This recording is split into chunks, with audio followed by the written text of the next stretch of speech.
When Jasmine Crockett exposed a $2.4 million fraud tied to James Comer, inside the very oversight committee he chaired, the room didn't erupt, it froze. Two former allies, one buried scandal, and a single folder that turned silence into a weapon. In a capital built to protect power, she stood alone and made the system flinch. This isn't politics. This is a reckoning. And in just 3 minutes, everything changed. The lights were already too bright for 8 a.m. inside the Oversight Committee chamber, but no one dared complain. Not when today's hearing was being broadcast coast to coast, from Fox News to MSNBC, every outlet had a camera trained on the mahogany horseshoe of power. Cables snaked across the floor, reporters whispered in code, and the air was charged with a tension so thick it seemed to echo between the marble columns. The hearing was officially titled Oversight Review of Federal Social Expenditures. But everyone in the room, especially those in the front row, knew what this really was: a performance, a political spectacle disguised as policy review. The target wasn't the programs, it was the people who had created them, namely the Biden administration. And at the center of the stage, ready to strike the first blow, stood Chairman James Comer. He entered like a man who knew the cameras would follow his every step. Crisp navy suit, red tie knotted like a weapon, papers stacked perfectly in one hand, and a practiced scowl on his face. The Kentucky congressman made a slow circle around his seat before sliding into the chair like a trial lawyer, preparing for closing arguments. As he adjusted his mic, there was no pretense of bipartisanship. He launched immediately. "Today," he began, his southern accent sharpened by contempt, "we are here to expose the rampant misuse of federal funds, taxpayer dollars, under the guise of social compassion." His words dripped with disdain. "The American people didn't vote for welfare kings and queens," he said. "They voted for accountability." Several Republican members behind him nodded vigorously. Cameras flashed. The bait was set. But across the long oak table, a woman in white remained still.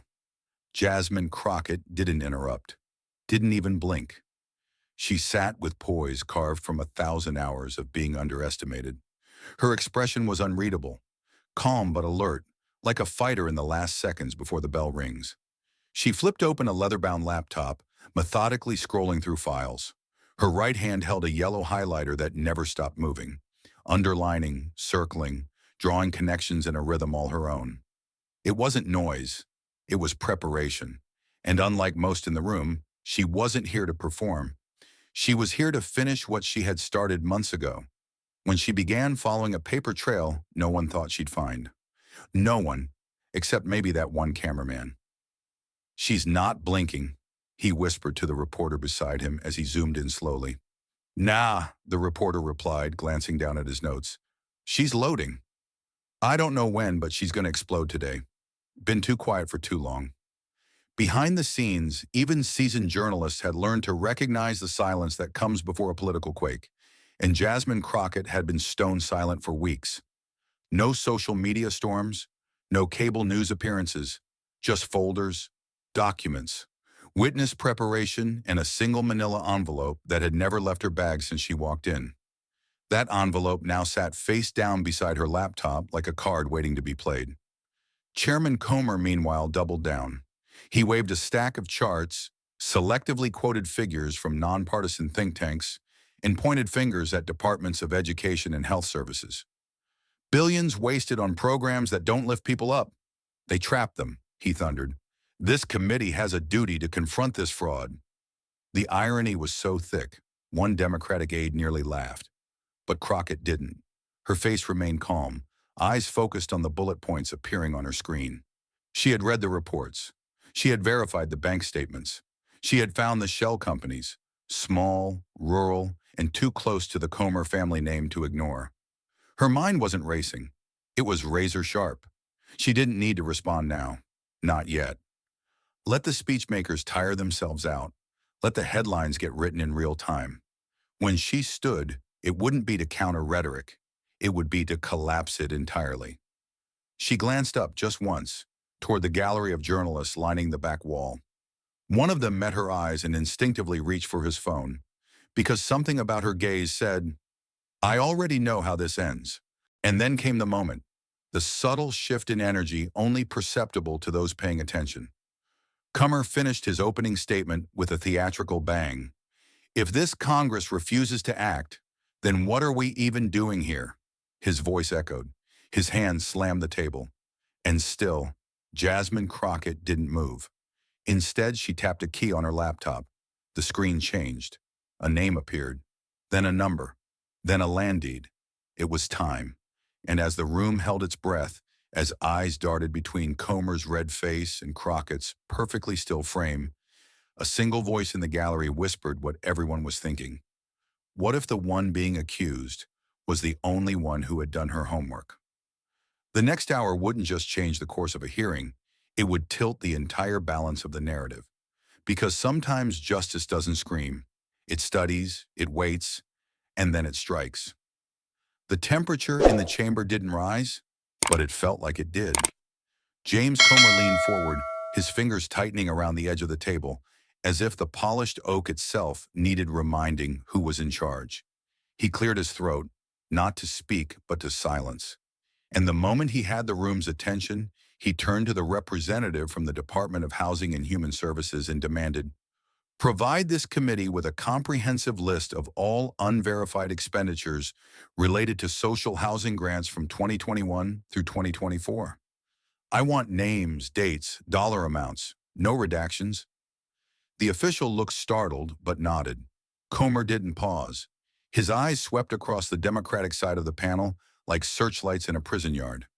"It's one thing for waste to happen," he said, voice rising. "It's another for elected officials to look the other way while it happens. That's not incompetence. That's complicity." A few gasps escaped from the press gallery. He let them hang in the air. And then he did it. Turned his entire body toward the left side of the horseshoe and extended one rigid arm like a prosecutor in front of a jury. "Representative Jasmine Crockett," he said slowly, each syllable sharp enough to leave a paper cut, "is the poster child of that silence. A silence that enables fraud. A silence that costs taxpayers billions. A silence that we should all be ashamed of. It was not just a political attack. It was personal, deliberate, calculated. And the silence that followed was no longer metaphorical. It was dead still.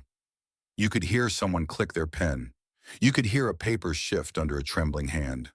Eyes darted to Crockett, waiting, some in pity, others in anticipation, a few in poorly masked glee. But she didn't flinch, didn't scowl, didn't so much as adjust her blazer. She just smiled. It wasn't a grin of arrogance. It was quieter than that, more dangerous. A curve of the lips that said, "You just triggered something you don't understand." With slow precision, Jasmine placed her yellow highlighter on the table, closed the folder in front of her, and then raised her right hand to request the floor. "Madam Chair," she said calmly, "if I may, I'd like to respond to the gentleman from Kentucky." The chair glanced at her, then at Comer, whose expression had curdled into a mixture of disbelief and irritation. A small digital timer was activated. 3 minutes. Crockett stood. Her voice didn't need to rise. It carried because it wasn't trying to compete. It was cutting through the air with surgical restraint. "Congressman Comer," she began, folding her hands before her, "I'm curious. Are you certain you want to have a conversation about the misuse of federal funds?" She tilted her head ever so slightly, eyes still fixed on him like a surgeon about to make the first incision. "Because if that's the path you want to walk down, I'd advise we start not in Washington, D.C., a pause, calculated, ruthless, but in your own backyard in Kentucky." The room snapped awake. Reporters reached for phones. C-SPAN viewership surged. Comer blinked.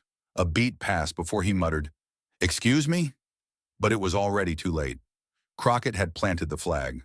A single line, and suddenly the script flipped. This wasn't about social grants anymore. This was about his name, his district, his secrets. And she hadn't even opened her folder yet. Every camera in the room turned. The tone of the hearing had mutated. Crockett hadn't raised her voice. She had shifted the center of gravity in the entire chamber. And she had done it with 25 words and a look that could peel paint off a wall. The chair cleared her throat. sensing the tension boiling. "Representative Crockett, please stay within the topic of the hearing," she said. Part formality, part warning. Crockett nodded without breaking eye contact with Comer. "Absolutely, Madam Chair, but I believe the topic here is accountability, and it would be irresponsible to overlook certain financial patterns that mirror the very waste we're gathered to investigate." A wave of murmurs washed through the room. Comer opened his mouth, then closed it again.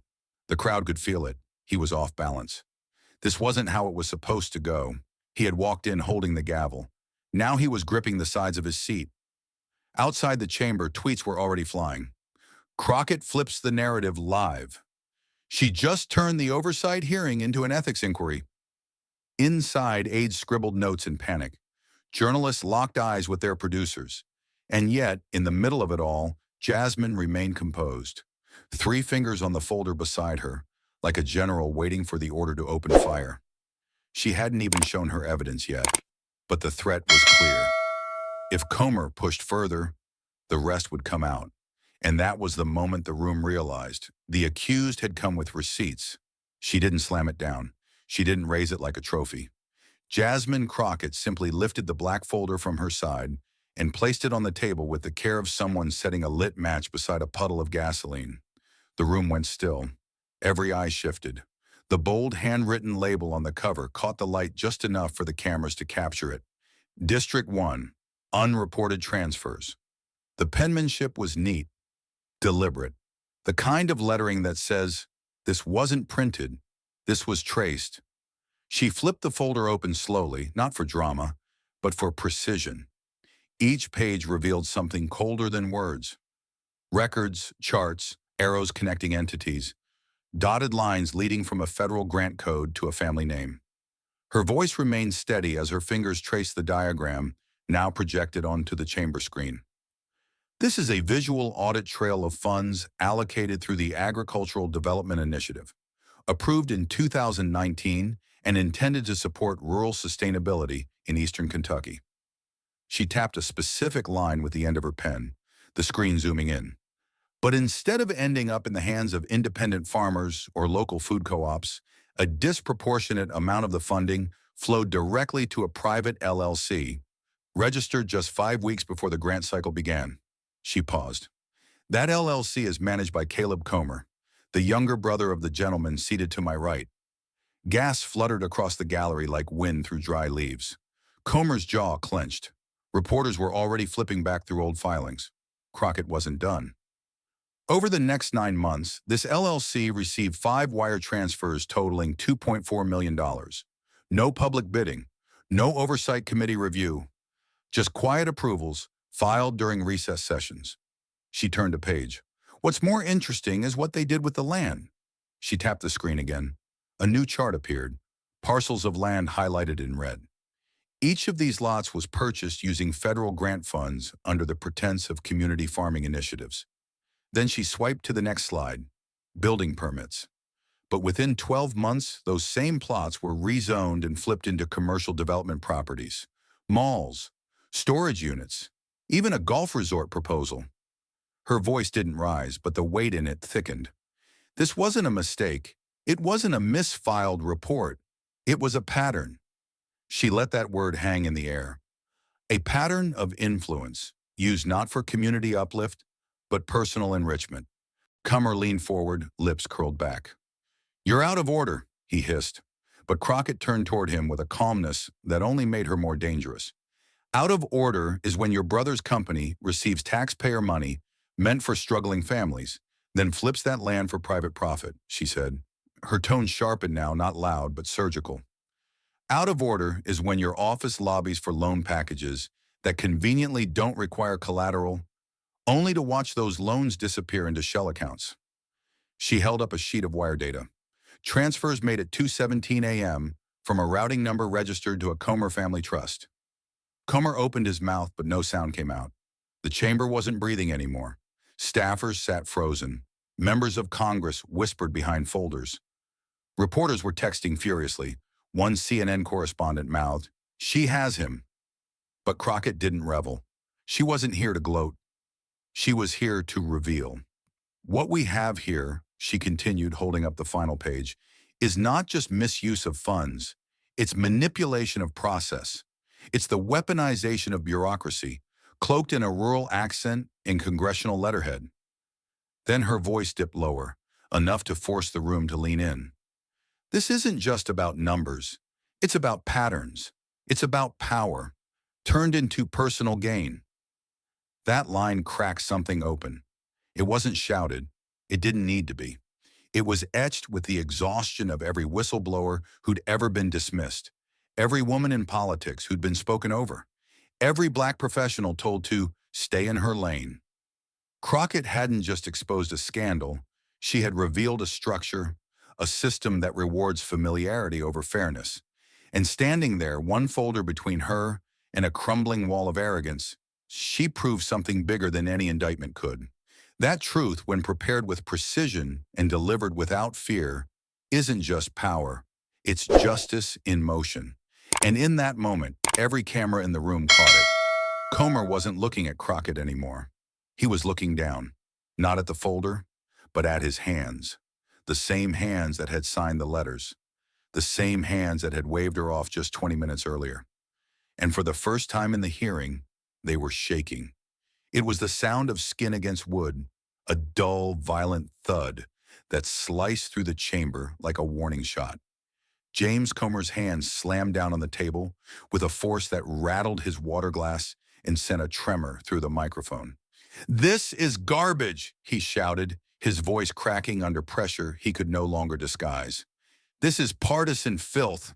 His eyes were wild now, darting between the folder in front of Crockett and the stunned faces around him.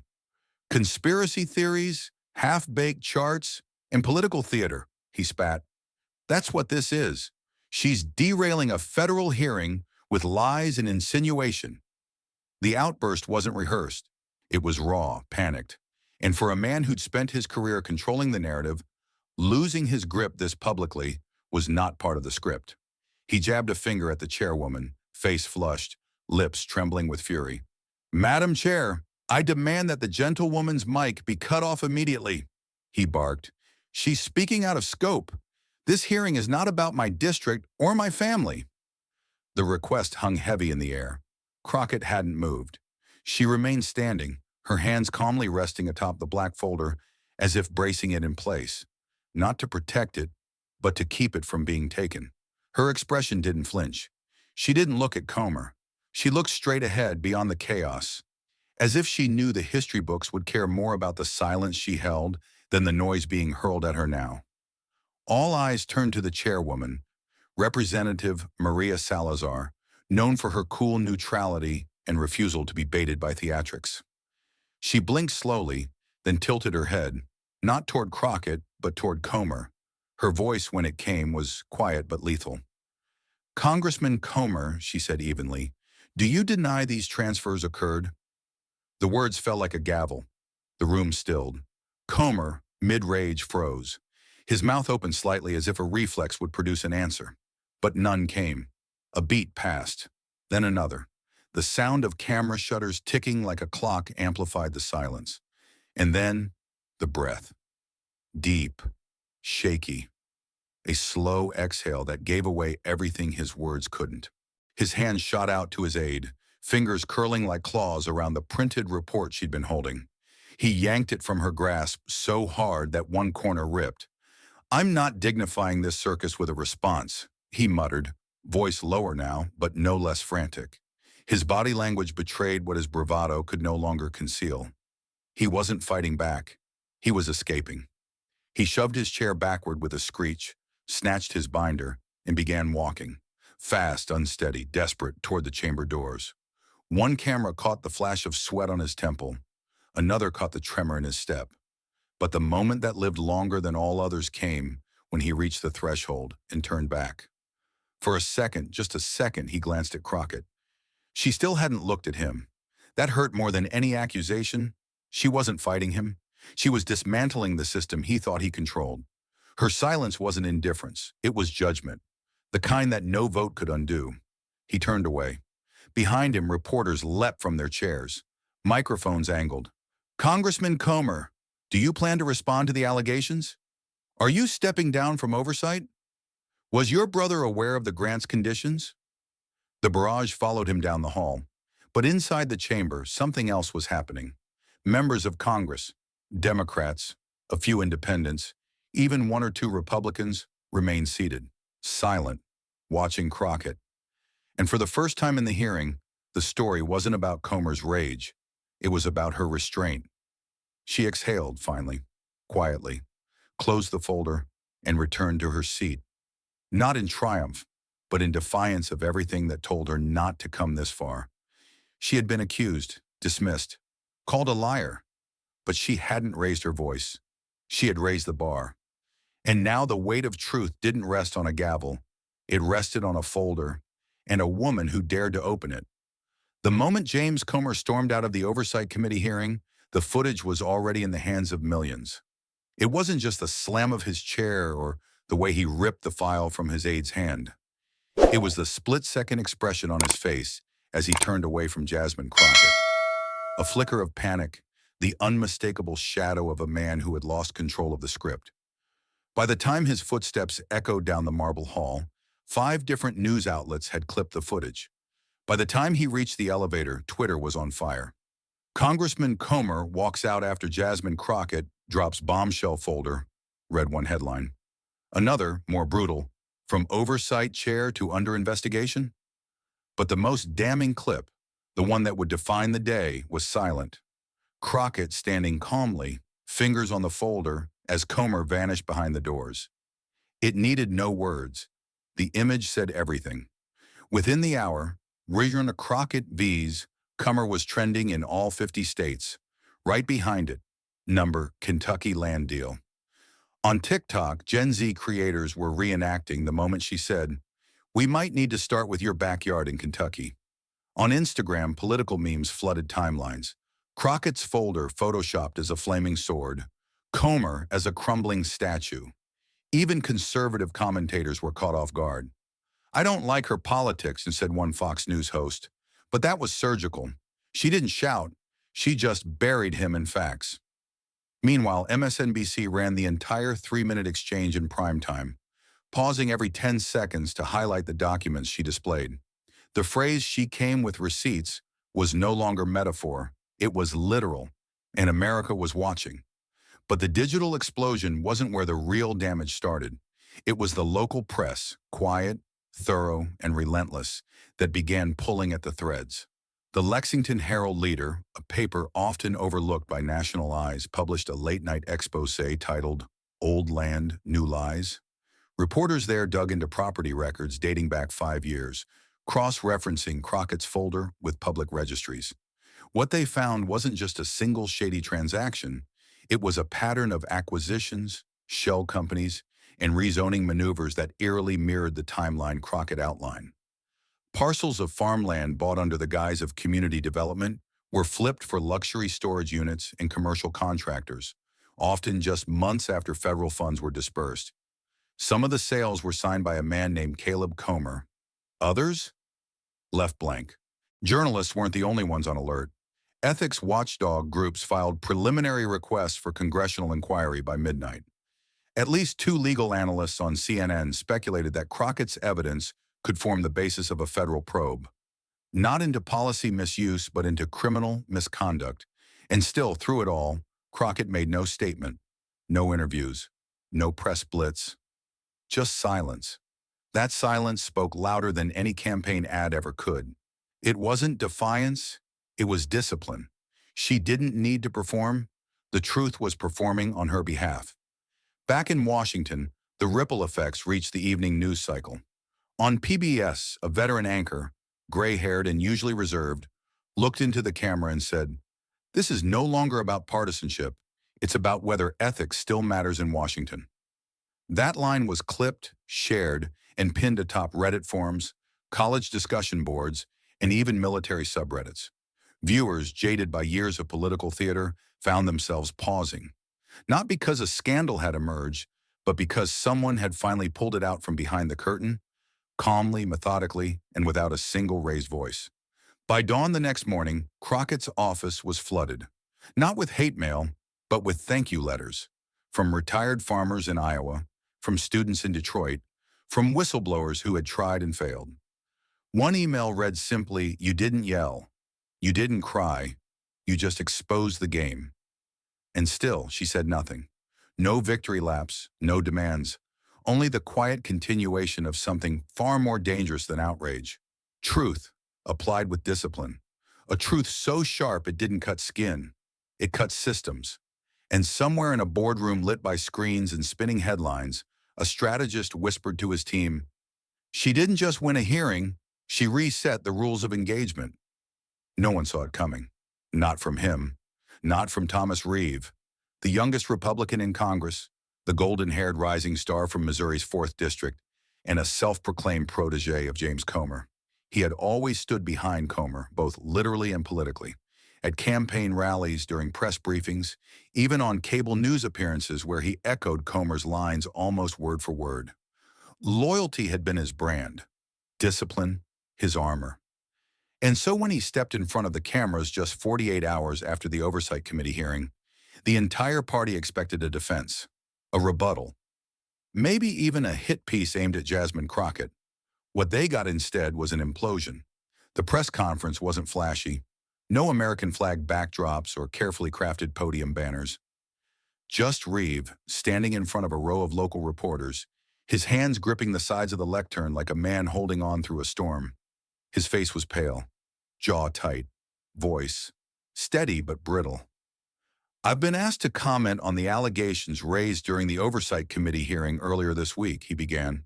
Cameras clicked, microphones edged closer. "Let me start by saying this. I worked under then State Representative James Comer during my early years in public service.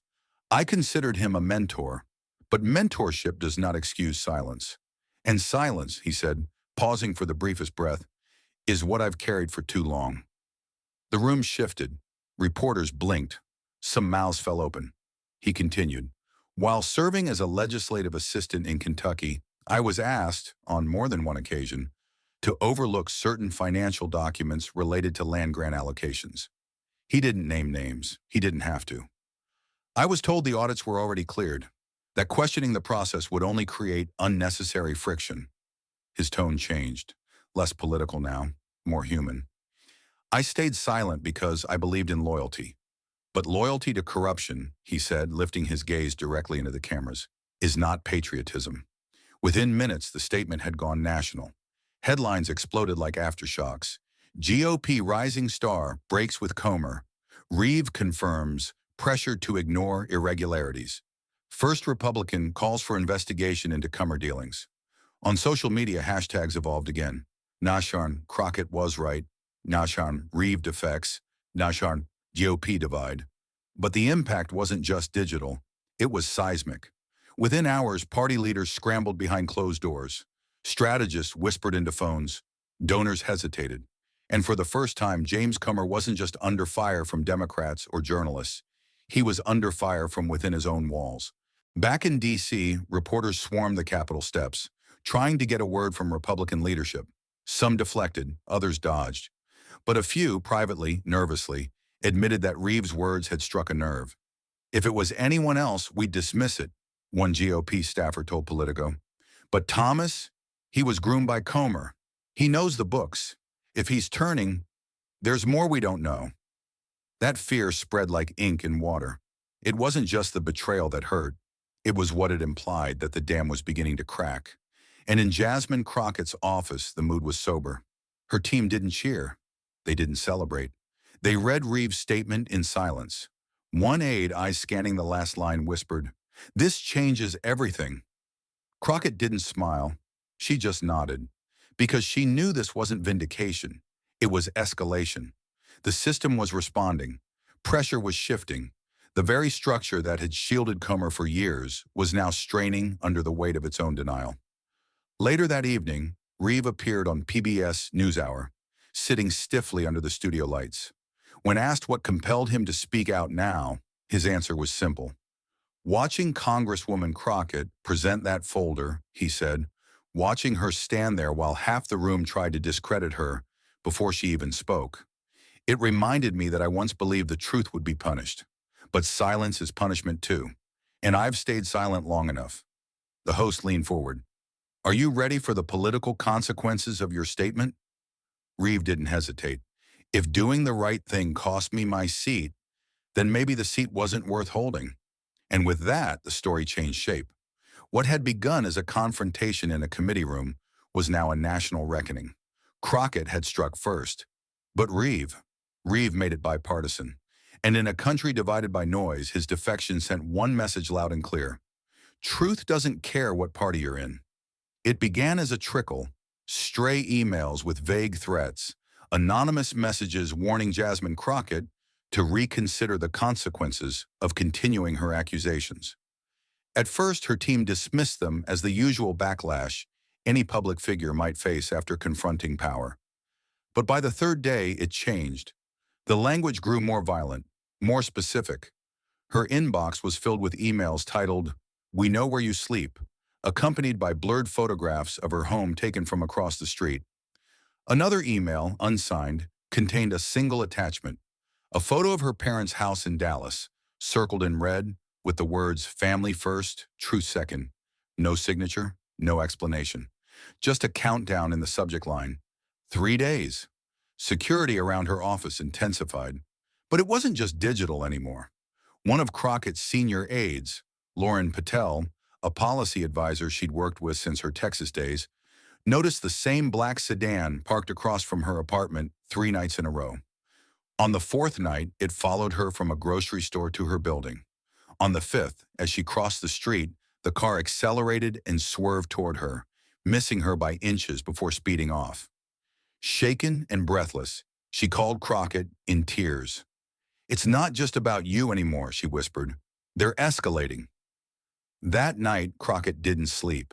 She watched the camera feed from her home security system in silence, frame by frame until sunrise. The next morning, she called the FBI. Within 24 hours, federal agents were dispatched to investigate the threats. Digital forensic teams traced some of the emails to encrypted servers routed through international proxies.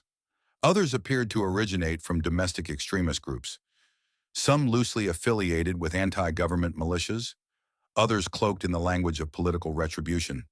The conclusion was clear. These weren't just trolls. They were coordinated, and they were watching her. Her security detail was expanded. Her schedule was redacted from public records.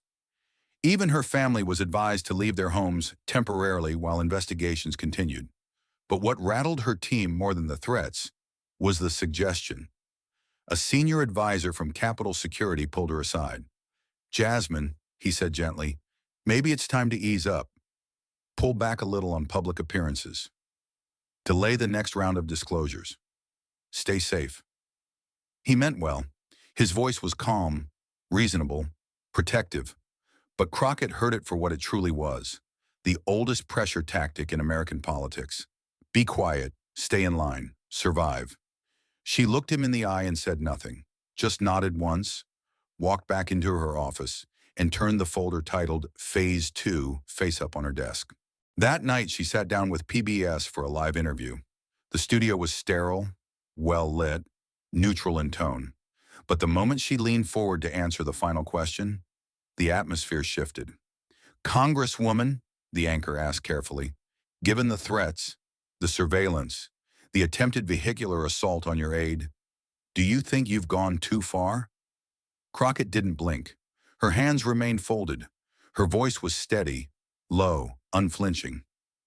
"If exposing truth is dangerous," she said, "then I will gladly walk into danger." The studio fell silent. No applause, no dramatic music. Just her words suspended like smoke in the air. The clip went viral within minutes, not because it was dramatic, but because it was undeniable.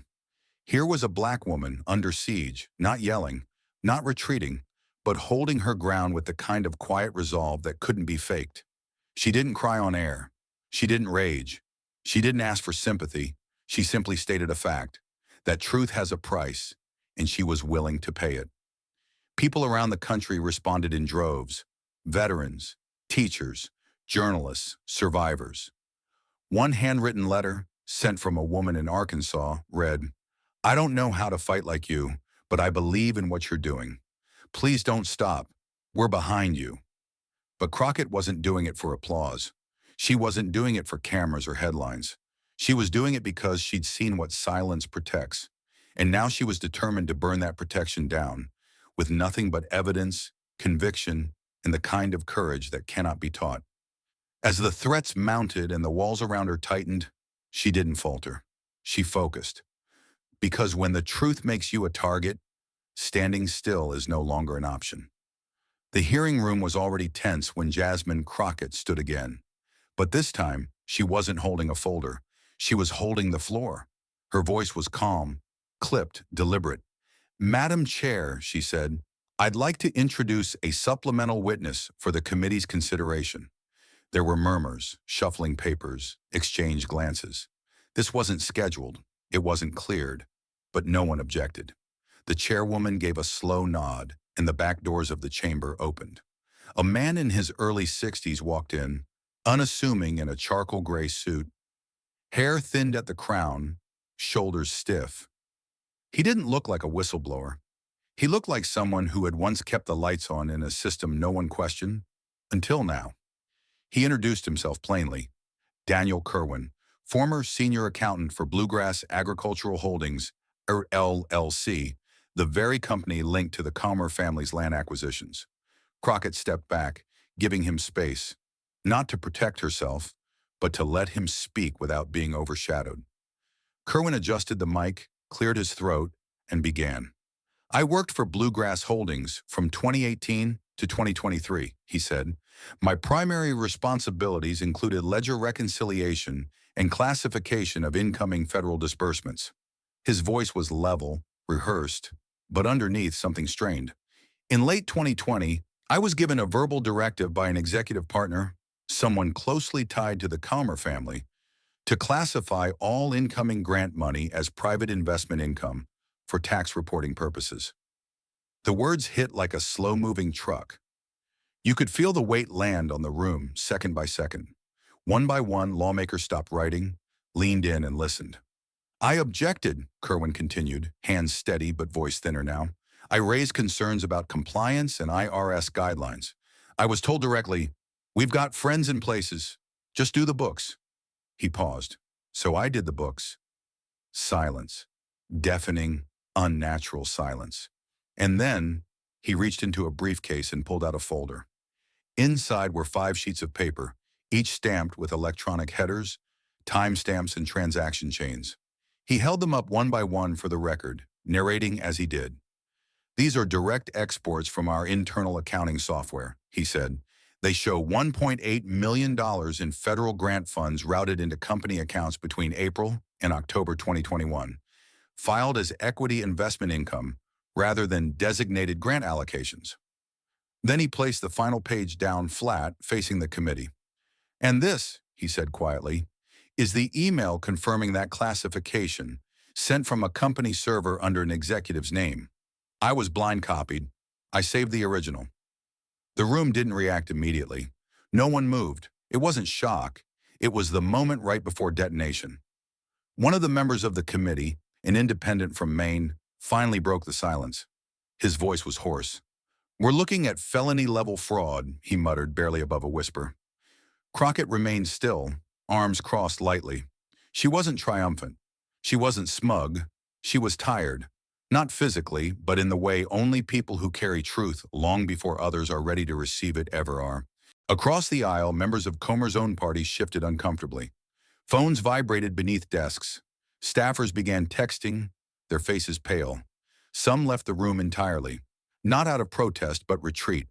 The foundation had cracked, and now with one man's testimony, the room saw what Crockett had seen for weeks. This wasn't political theater. This was a crime scene, and Daniel Kerwin wasn't a political pawn. He was a witness walking willingly into the storm because silence had become unbearable. Reporters outside began breaking the story before the gavel even dropped. "Live, witness confirms Comer-linked company falsified tax filings with federal grants." Another read, "Accounting bombshell. Crooked classifications, missing millions." But inside the chamber, the most powerful sound was still silence. Because truth, when presented without theatrics, doesn't need to shout. It just lands, hard, And when it does, it shifts the ground beneath everyone in the room. And for the first time, the scandal didn't feel like politics. It felt like justice catching up to power, one ledger line at a time. It didn't take weeks. It didn't even take a full weekend. 48 hours after Daniel Kerwin's testimony shook the Oversight Committee chamber, the House Ethics Committee convened an emergency closed-door session. The urgency was unprecedented. So was the outcome. By unanimous vote, Democrats, Republicans, and independents alike, they opened a formal investigation into Congressman James Comer. The allegations were no longer whispers or political spin. They were on paper, signed, time-stamped, and tied to federal funds. Felony-level fraud wasn't just a headline anymore. It was a line item in a congressional briefing. And before the ink dried on the resolution, Comer's world began to collapse. By the next morning, the office of the Speaker confirmed what few thought possible just days before. James Comer had been suspended from all duties within the House Oversight Committee, pending the investigation's outcome. The chair he once slammed in fury now sat empty. The gavel he once wielded like a weapon had been quietly removed. In its place, silence. Procedural, cold, inescapable. News anchors wore stunned expressions as they read the breaking alerts. Comer sidelined. Power vacuum at Oversight. Ethics Committee lowers the hammer. And yet, amid the frenzy, the one person at the center of it all, Jasmine Crockett, remained remarkably quiet. She didn't hold a press conference. She didn't book a victory lap on CNN or MSNBC. No morning show, no podium, no lights, just one post. At 7:16 a.m., she opened the X app and typed 11 words. Let the record reflect. I never raised my voice. I just raised the truth. Nothing more. No hashtags, no punctuation of rage. But within an hour, those words had been reposted 4.7 million times. Screenshots were shared like scripture. It wasn't just a caption, it was a reckoning. Her calm had become her sword, and America felt every inch of its blade. In the corridors of Capitol Hill, the tone had shifted. What had started as a political storm had now evolved into a governance crisis. The very institution that Comer once claimed to guard against corruption was now grappling with its own infected core. A group of bipartisan lawmakers, led by representatives from Massachusetts, Utah, and Illinois, held an impromptu gathering on the Capitol steps, announcing their push for a new legislative framework, the Public Integrity and Accountability Act. It would mandate mandatory financial disclosures tied to all federally funded land development projects and criminal penalties for misclassification of grant income. One Republican senator, visibly shaken during the announcement, said, "We can't pretend this is just one man's mistake. This is a culture of protectionism, of unchecked influence, and that ends now." Another added, "If Congress cannot regulate itself, we have no moral authority to regulate anyone else." The proposal was fast-tracked. The urgency was no longer political, it was moral. The credibility of an entire branch of government was on the line, and it had taken one folder, one woman, and one voice that refused to be shaken to bring the system to this moment. Meanwhile, in conservative circles, panic bloomed. Comer's former allies went silent. Fundraising pages were quietly taken down. Campaign endorsements were suspended. And behind closed doors, the same people who once cheered his crusades against wasteful spending now asked their legal teams how much distance was enough to stay clean. But the truth was, no one was clean anymore. The stain of what had happened was public, permanent, and still spreading. And Crockett, she returned to work. No victory dance, no vengeance, just folders, meetings, quiet resolve. Her aides asked if she wanted to review press coverage. She declined. "History will write what it wants," she said. "I'm more interested in what we build next." That evening, she left the Capitol through a side door, unnoticed, carrying the same black folder she had opened 1 week earlier. The wind caught the hem of her coat as she walked, steady as ever, into the shadows cast by marble columns and broken narratives. Because the truth hadn't just spoken, it had taken root, and now the halls that once echoed with power games had begun to whisper her name. Not in fear, but in something far rarer: respect. The letter came in an envelope with no return address, written in blue pen on lined notebook paper. folded once, then again, as if its sender had debated whether to send it at all. Jasmine Crockett found it on her desk among piles of legislative summaries and policy memos, tucked between a stamped manila envelope and a white binder marked Ethics Oversight Review, pending. She opened it absent-mindedly at first, expecting more formal correspondence. But the handwriting stopped her cold. Slanted, nervous, raw. It read, "Dear Representative Crockett, I saw you on TV. My teacher played your speech during civics class. She said you changed the meaning of courage for our entire school. I used to think being brave meant yelling, but now I know. Sometimes it means standing still while the whole world tries to shout over you. I just wanted to say thank you." It was signed, Amari, 10th grade, Detroit Public Schools. Crockett read the words again, slowly this time, then folded the letter and placed it face down on her desk, as if holding on to something sacred. The office around her was quiet, no meeting scheduled, no cameras, just sunlight spilling across the hardwood floor, catching the edge of a framed photo on her wall. Her mother in church clothes, standing beside a younger Jasmine in a mock courtroom from middle school. It felt like another life. But that girl, the one who never raised her voice unless she had facts to back it, was still in the room, in every word she chose, in every silence she owned. She rose from her desk and walked to the window. Capitol Hill looked deceptively calm in the afternoon light. The dome gleamed like polished armor, the sky above it a soft, cloudless blue. Tourists wandered the lawn, unaware of how close democracy had come to bending. Crockett leaned one hand on the windowsill, the other still holding Amari's letter. The weight of everything of the last 2 weeks, of years spent proving herself in spaces built to exclude her, pressed into her bones. She thought of the hearings, the folder, the threats, the silence after the testimony, and how power had tried to smother her voice, not with violence, but with indifference. They hadn't expected her to endure, but she had.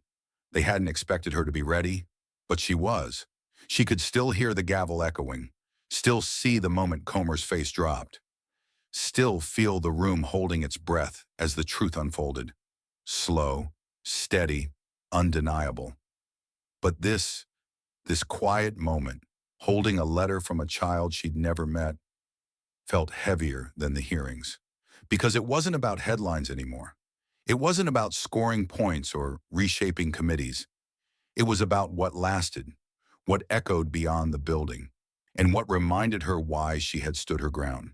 She closed her eyes, let the sun warm her shoulder blades, and in that stillness a voice rose, not loud, not external, but something inside her, something that carried the grit of her ancestors and the steel of her convictions.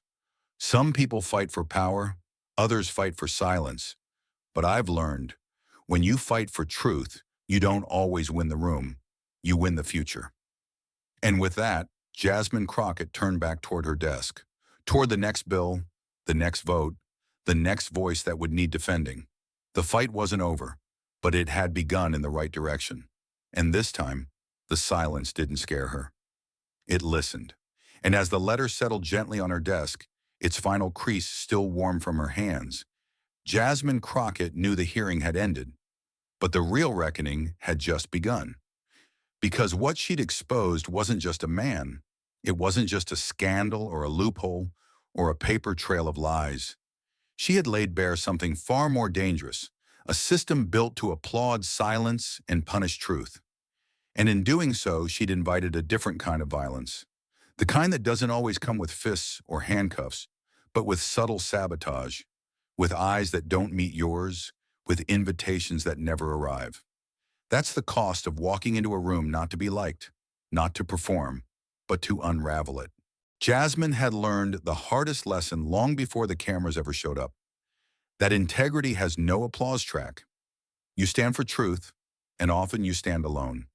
Not because you're wrong, but because truth, when spoken clearly, when documented, when undeniable, has the power to shake everything.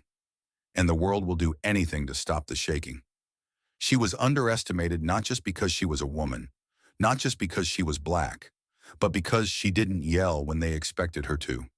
because she didn't flinch when they baited her, because she came armed not with ego, but with evidence. And the system never prepares for someone like that. It prepares for outrage. It prepares for chaos. But it never prepares for discipline in the hands of the truth. And still, the cost came. The threats didn't stop when Comer stepped down. They got smarter, colder, more calculated. There were lobbyists who stopped returning calls, donors who suddenly reassessed priorities, committee allies who moved 3 chairs further down. The punishment for being right in Washington isn't always removal.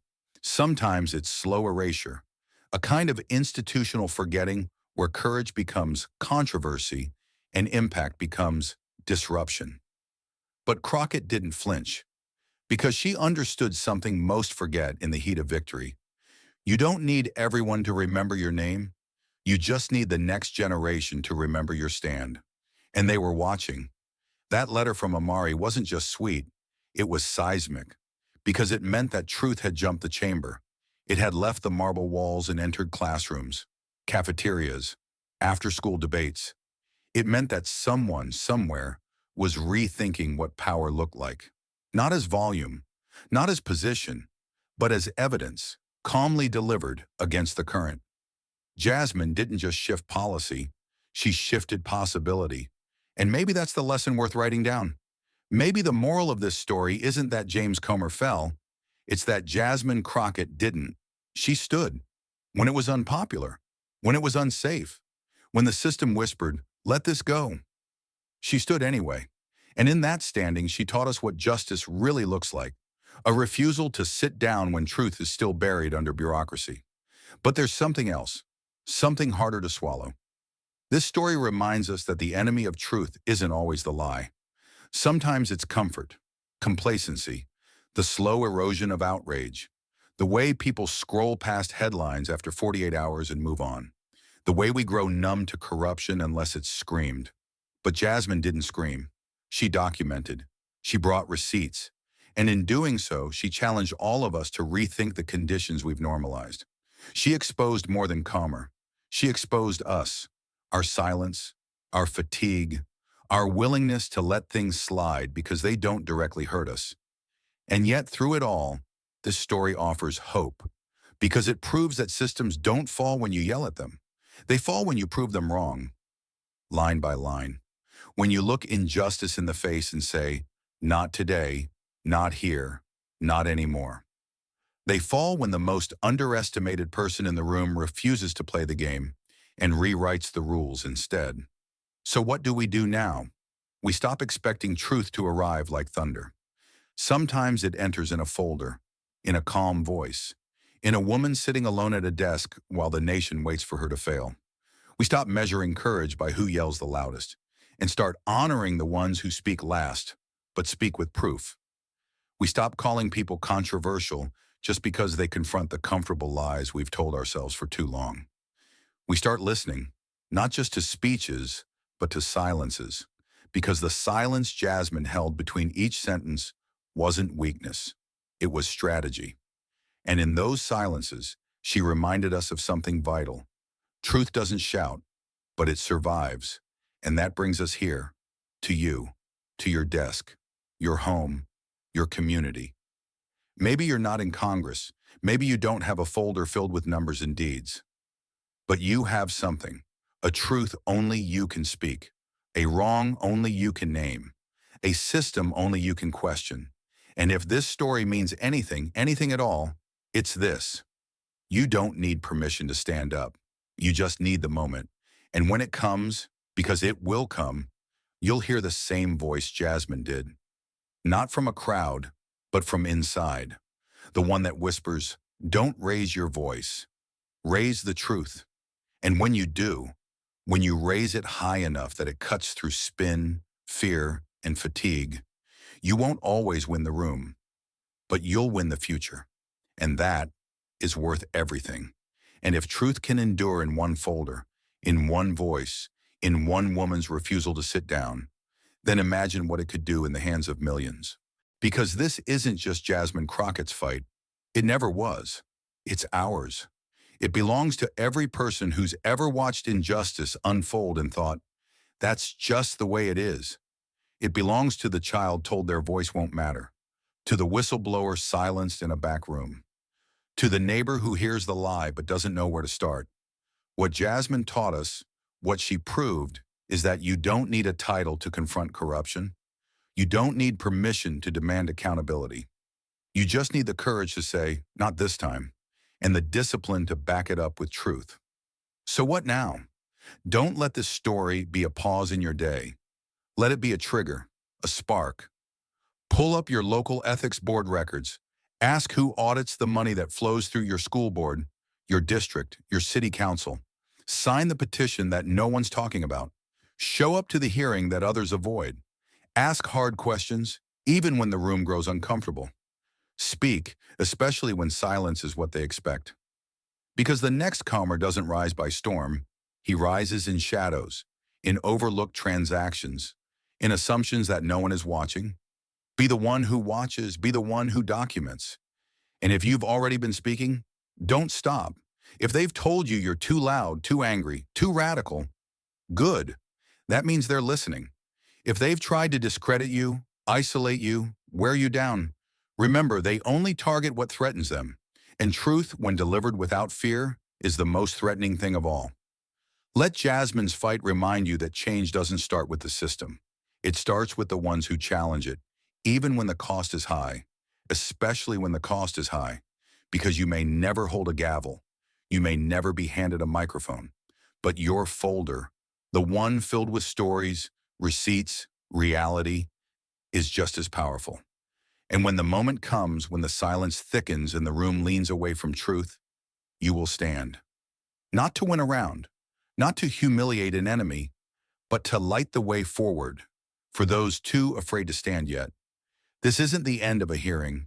This is the beginning of a movement. So ask yourself now, not tomorrow, not when it's safe, what truth are you willing to carry, even if it makes you a target? Because when enough of us carry it together, they don't get to write the ending. We do. Thank you for watching until this moment and for standing with us on this journey for justice. Your support means everything. Like, subscribe and turn on notifications so you never miss what's next. And we'd love to hear your thoughts. Leave a comment below and let us know what moved you most in this story. Together, our voices make a difference.